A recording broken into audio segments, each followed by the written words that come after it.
Boa tarde e bem-vindos a mais uma edição do Mercados em Ação, do Jornal Económico. Nesta edição vamos começar por analisar as reuniões dos bancos centrais que estão a decorrer esta semana. Vamos ver também o que aconteceu no Conselho Europeu da semana passada e o que esperar dos grandes dados económicos nos próximos dias. Vamos falar ainda sobre a época de resultados, com enfoque especial nas tecnológicas nos Estados Unidos.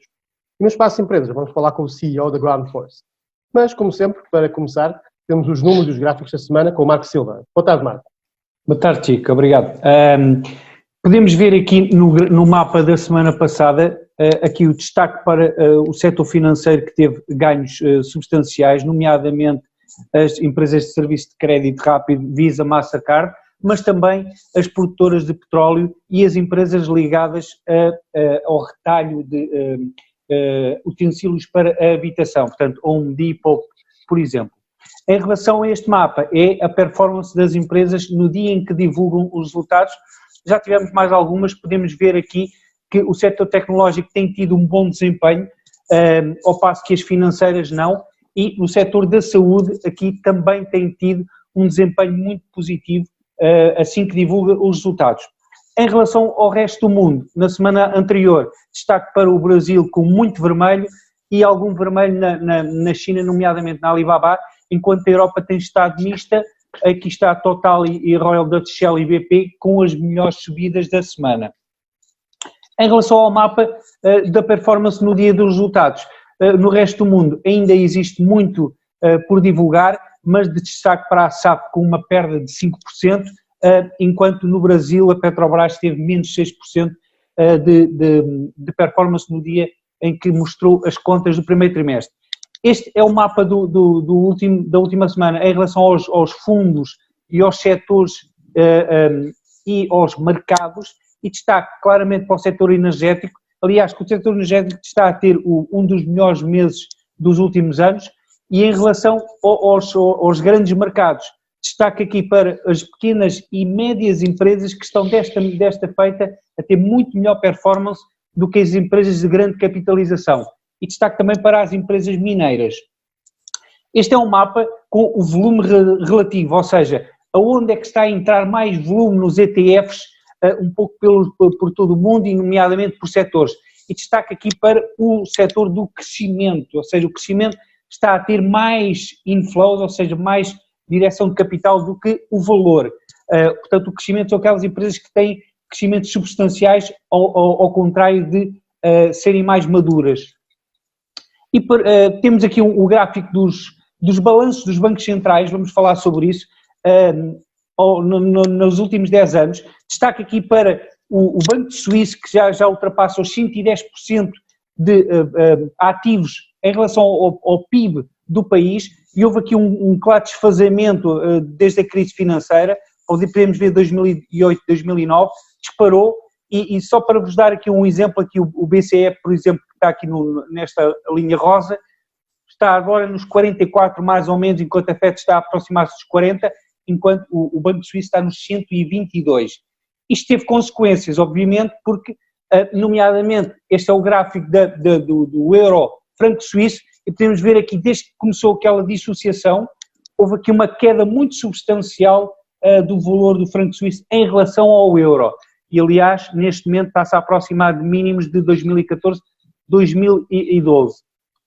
Este é o gráfico mensal do S&P 500, que o S&P 500 também está a ter um dos melhores meses desde outubro de 1987, portanto, uma forte recuperação depois da queda do mês passado. E, por fim, dois gráficos do setor da aviação. Este é da Delta Airlines. Reparem que desde que começou esta crise, a Delta Airlines perdeu 50% do seu valor, e a Lufthansa, por exemplo, também, aqui ao início da crise, perdeu cerca de 50% do seu valor. E é tudo, Chico. Muito obrigado, Marco. Temos agora no programa connosco novamente Tiago Cardoso, responsável pela Península Ibérica da corretora britânica Infinox. Tiago, boa tarde e bem-vindo novamente ao programa. Boa tarde, Chico. Tudo bem? Tudo bem, obrigado. Boa tarde, Marco. Vamos começar pelos bancos centrais, precisamente. O Banco do Japão já reuniu, anunciou compras ilimitadas de obrigações, um bocadinho como a Fed já fez.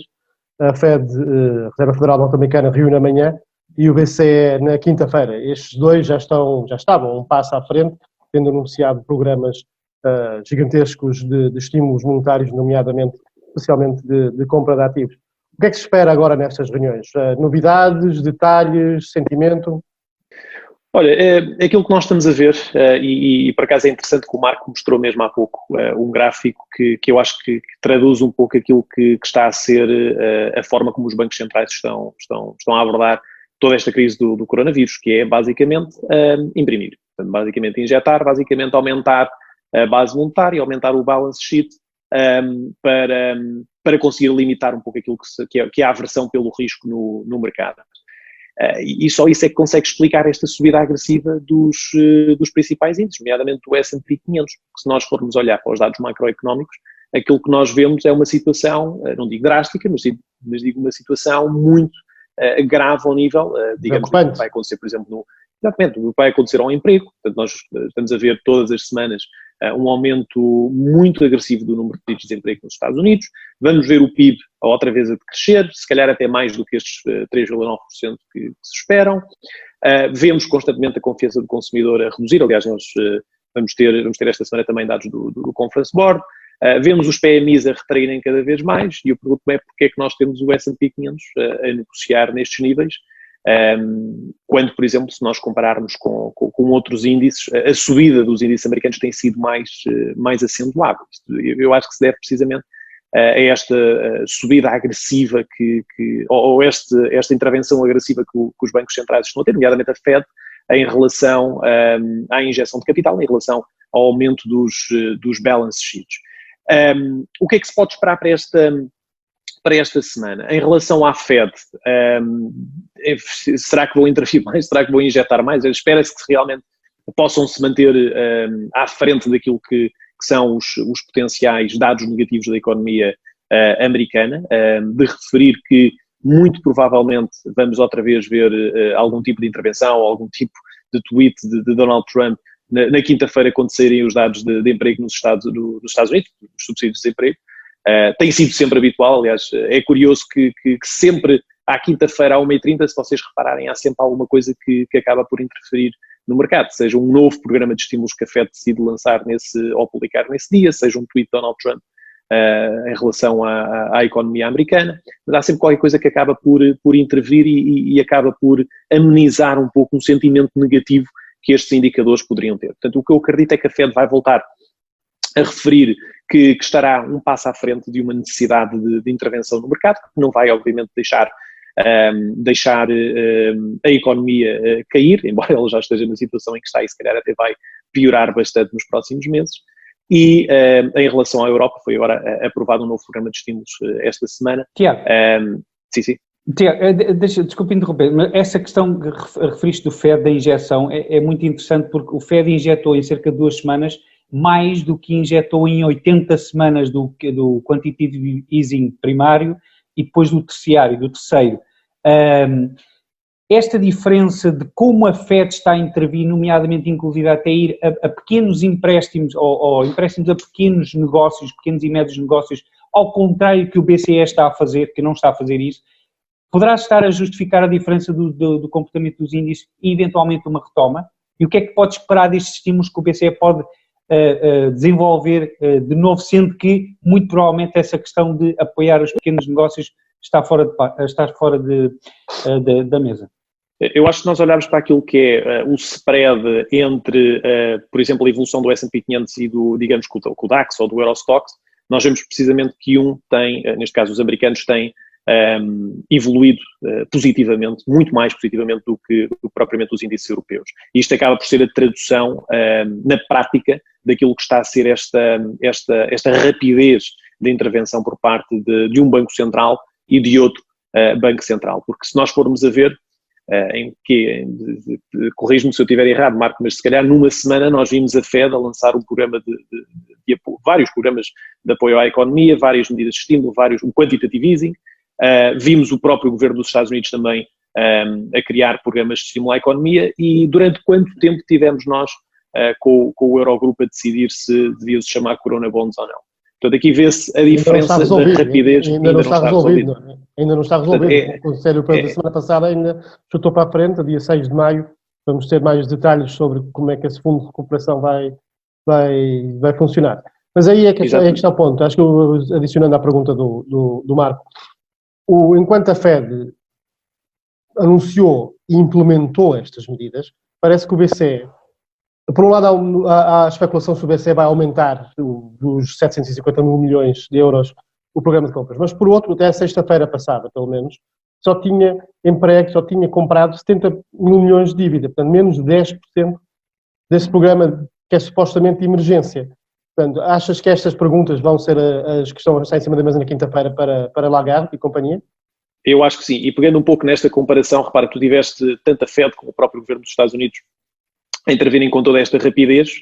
Do lado da Europa tinhas dificuldade em ter os Estados-membros a chegarem a acordo. A própria Christine Lagarde, a semana passada, a dizer eu não estou aqui para falar dos spreads, nem para manter os spreads de dívida baixo. O que aconteceu? Spreads aumentaram, dívida soberana, a dívida dos países periféricos voltou a disparar. Portanto, acabamos por não ver a mesma eficácia de intervenção na Europa que está a acontecer nos Estados Unidos, porque por isso é que também os Estados Unidos acabam por ter toda uma maior procura, toda uma maior alocação de ativos neste momento do que propriamente os ativos europeus. Voltando à questão da economia, vamos ter na quinta-feira os primeiros dados, tanto nos dois lados do Atlântico, tanto nos Estados Unidos e na zona euro, do PIB, dos PIB do primeiro trimestre.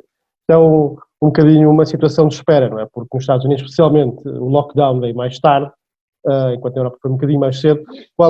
Quais são as perspectivas? E o que é que isso poderá indicar sobre o segundo trimestre, que naturalmente será o mais grave? Sim, assim, neste primeiro trimestre nós estamos a ver basicamente o fator negativo a ser apenas este último mês e meio. Portanto, temos um mês e meio relativamente normal e depois tivemos um mês e meio já mais drástico. E, aliás, aqui há que comparar precisamente aquilo que está a acontecer aos dados de emprego. Só a partir do momento em que nós tivemos os dados de emprego é que nós temos, e principalmente os pedidos de subsídio de desemprego, porque na minha opinião acaba por ser o indicador que mais reflete rapidamente aquilo que está a acontecer na economia, porque são dados mensais, semanais e dados reais do que é que está a acontecer naquele preciso momento. E, portanto, a partir do momento em que nós tivemos aquela primeira semana de mais de 5 milhões de pedidos de desemprego, aí é que nós realmente podemos ver um maior afetar negativamente por parte do crescimento dos Estados Unidos. Espera-se que haja uma retração de 3,9%, eventualmente até vai ser maior, mas o problema nem sequer está aqui neste trimestre, não está neste valor, se vai ser mais do que 3,9% ou menos do que 3,9%.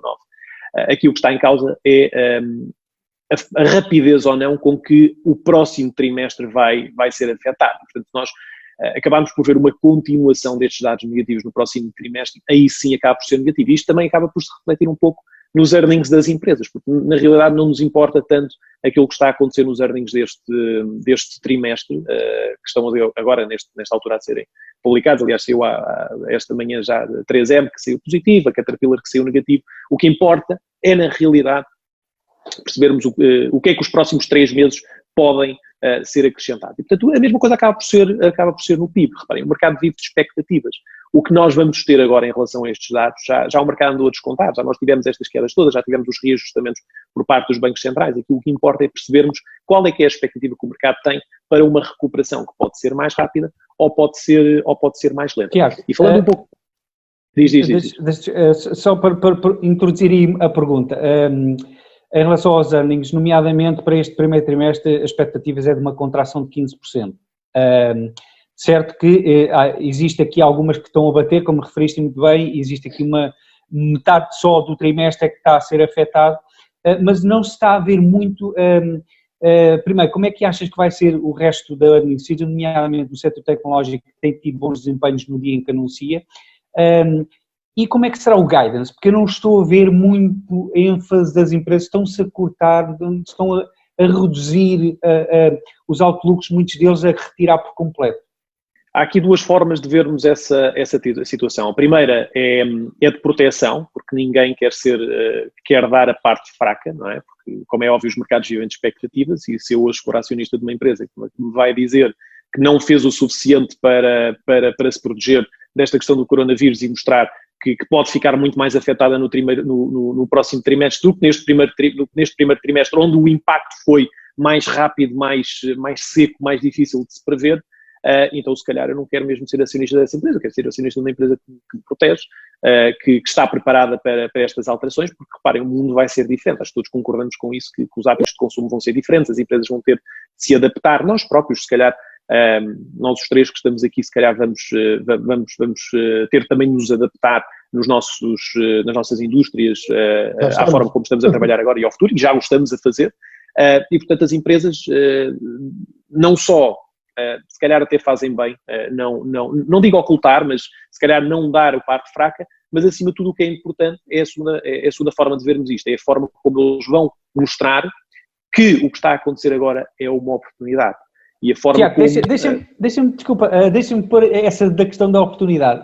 Exatamente o Jeffrey Gundlach, o CEO da DoubleLine, disse ontem que estava à espera de novos mínimos, ou pelo menos do retest, estava inclusive a short no mercado. Nós, a semana passada, tivemos também um colega analista a referir que também espera novos mínimos. Tu esperas isso? Sendo muito sincero, com base em todos os indicadores neste momento, e aliás, eu vou dizer que sim, eu vou dizer que espero, aliás, é algo que eu já tenho vindo aqui a falar há bastante tempo, eu acredito que sim, acho que é um facto que nós neste momento estamos a lutar contra a Fed e estamos do lado, se calhar, contrário àquilo que é o normal do mercado, que é a racionalidade, que é ir a favor daquilo que são os principais players, neste caso temos que perceber que é a Fed.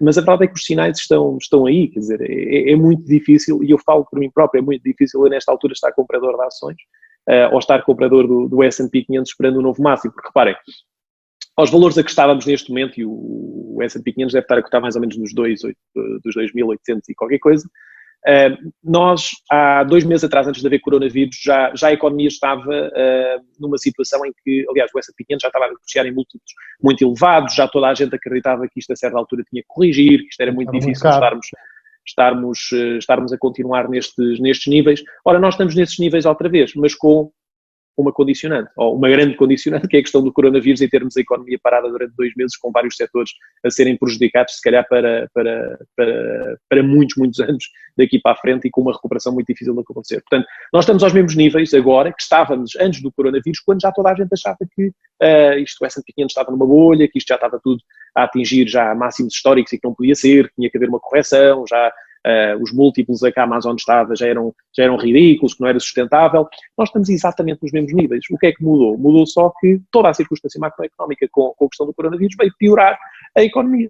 Portanto, a minha ótica é que há sinais claros que, obviamente, a situação pode piorar, e eu acho que aqui o mais importante é nós olharmos para os dados de emprego. Eu não duvido que economias como os Estados Unidos vão recuperar rapidamente deste problema, e que rapidamente vão outra vez ter a capacidade para criar todos estes empregos, mas na Europa a situação obviamente que pode ser mais drástica, e depois isso acaba por arrastar um pouco pelo mundo fora. Mas, por outro lado, eu gostava só de dar aqui um exemplo, ou 2 exemplos, isto falando também dos bancos centrais, que é a Austrália e a Nova Zelândia.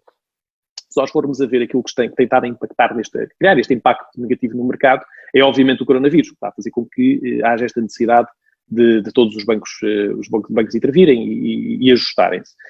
Se nós olharmos para a Austrália e para a Nova Zelândia, eu diria que são os primeiros bancos centrais que nós podemos ver, eventualmente, a fazer o contrário, portanto, a aumentar as taxas de juros e a voltarem para níveis normais antes de tudo o que aconteceu agora. Eu digo isto porquê? Porque neste momento não há casos já registados, praticamente, na Austrália e na Nova Zelândia, e porque são 2 países que têm uma coisa em comum, que são ambos ilhas, e portanto conseguem, caso haja uma segunda ou uma terceira vaga de infecções e de mortes, conseguem-se mais rapidamente proteger, precisamente por serem ilhas.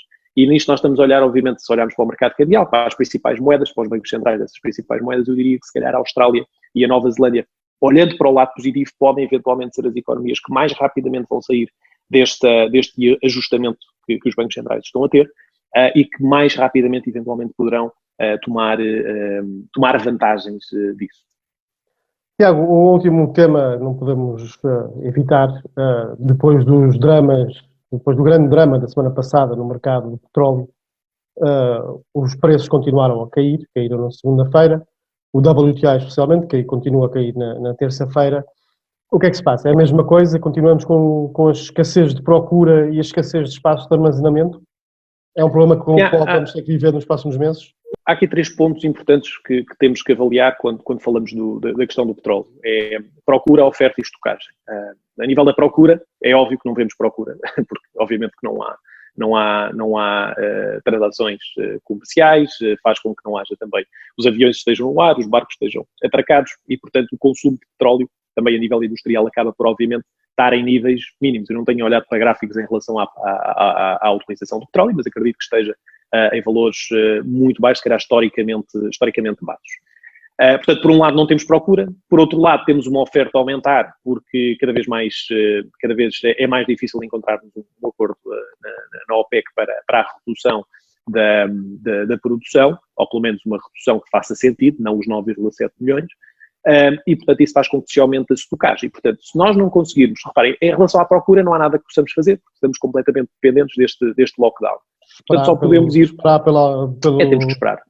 Temos que esperar, depois se calhar o setor da aviação também não vai ser o mesmo, o setor náutico também não vai ser o mesmo, enfim, depois aí há muitos aspectos, mas que não são neste momento controláveis, nós não podemos carregar no botão e dizer a procura vai aumentar. Mas do lado da oferta, há algo que pode ser feito, pode a OPEC chegar a um acordo e decidir cortar se calhar 20 milhões e perderem a cabeça e se calhar até 30 ou 40 milhões para não aumentar cada vez mais a estocagem. Mas aos níveis em que neste momento estamos, e sem que haja uma intervenção do lado da procura, que não pode existir, e do lado da oferta, o que nós vamos ver é, muito provavelmente, o próximo contrato de junho ter a mesma situação, acontecer o mesmo problema que aconteceu no contrato de maio. Deixa só por aqui já essa informação neste momento, o contrato de junho, inclusive, está com uma queda enquanto o contrato de julho está a subir. Portanto, o contrato de junho perde mais de 5% e o de julho sobe mais de 5%. Os operadores de feiras estão a adiar, estão a passar as compras para prazo. E criam acontece aqui como essa diferença de preço cria um incentivo para isso, não é? Exatamente. Também há uma situação que o maior ETF de petróleo, o USO, decidiu fazer uma realocação diferente também nas diferentes maturidades. Portanto, já também a alocar mais nas maturidades mais longas, o que também pode ser uma justificação. Mas ontem, por acaso, acontecia ao contrário. Ontem, apenas, eu creio que era dezembro de 2024, acho que era a única que até estava ligeiramente positiva, com todas a caírem bastante. Mas eu acho que mais importante do que isso, se calhar olharmos, por exemplo, como o Marco dizia, estar uma maturidade a cair ou outra a subir, óbvio que isso significa alguma coisa, significa que existe uma maior procura ou o maior acreditar que se calhar em julho as coisas vão estar, neste caso em agosto as coisas vão estar resolvidas, mas é muito importante que neste caso se consiga chegar a um acordo para um corte maior de produção e portanto que a oferta acabe por ser reduzida e ver-se finalmente uma tentativa por parte de quem consegue, enfim, estabilizar os preços, trazer precisamente essa estabilização dos preços no longo prazo.